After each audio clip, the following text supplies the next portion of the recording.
A predatory Agape for All Nations church sex offender preacher, Walter Masocha, who sexually assaulted a female congregant while feigning the exorcism of demons from her body, has been sentenced to 10 years in prison. Walter Masocha will be subject to stringent social work supervision for 4 years post-release from prison, and his name will permanently reside on the sex offenders register.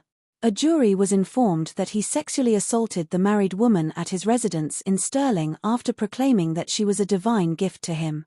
A 58-year-old married woman, Walter Masocha, who was regularly subjected to unwanted and uninvited sexual abuse, provided testimony against him. The woman stated that he had informed her God had bestowed her upon him as a gift and commanded her to kiss his sacred lips. She stated that he attempted to rationalize his actions of inserting his hand into her pants and fondling her intimate areas by asserting that he was exorcising demons from her body and bestowing blessings in exchange. At the conclusion of Walter Masocha's trial, Counsel Depute Michael McIntosh stated, "She sought prayer and instead became a target." Walter Masocha was not merely a pastor and preacher, he was a predator who believed his authority and status exempted him from scrutiny. Walter Masocha attempted to sexually assault the sole female under his supervision and also committed acts of indecent assault throughout a protracted 6-year period of sexual abuse. The accountancy professor from Stirling University, who established his own church in Scotland in 2007 shortly after relocating from Zimbabwe, faced trial at the High Court in Livingston last month. He was found guilty of attempted rape, indecent assault, and sexual assault against one woman, as well as indecent assault against another, at locations in the Stirling area between January 1, 2006, and July 31, 2012. A 39-year-old lady recounted that she was 20 when Walter Masocha commenced sexually abusing her after she stayed with his family. She stated that the majority of individuals in the church regarded him as a paternal figure and addressed him as dad or daddy. She stated, "He would inform me, 'God has instructed me to care for you and has bestowed upon me a unique affection for you.' She stated that he also conveyed to her, 'God has bestowed you upon me to nurture, care for, and provide for you. He instructed me to love you in whichever manner you choose to be loved. A boyfriend is unnecessary.'"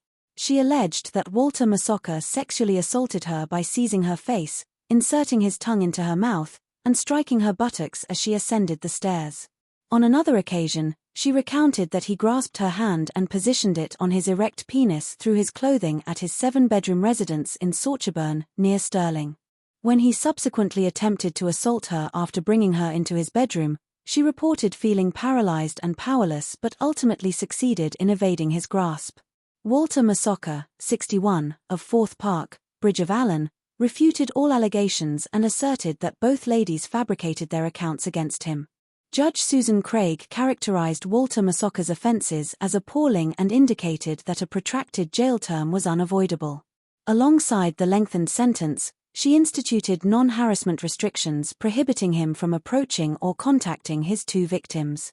Walter Masocha was convicted in June 2015 of sexually abusing a church deaconess and inappropriately touching a schoolgirl, claiming he was attempting to exorcise demons.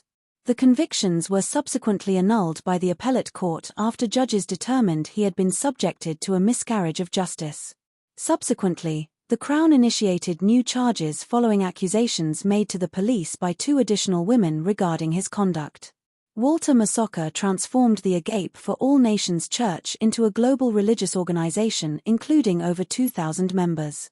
He self-appointed as Archbishop, receiving the same pay as the Archbishop of Canterbury, and led a jet-set lifestyle, traveling to his missions throughout the UK, the United States, Canada, and other African nations.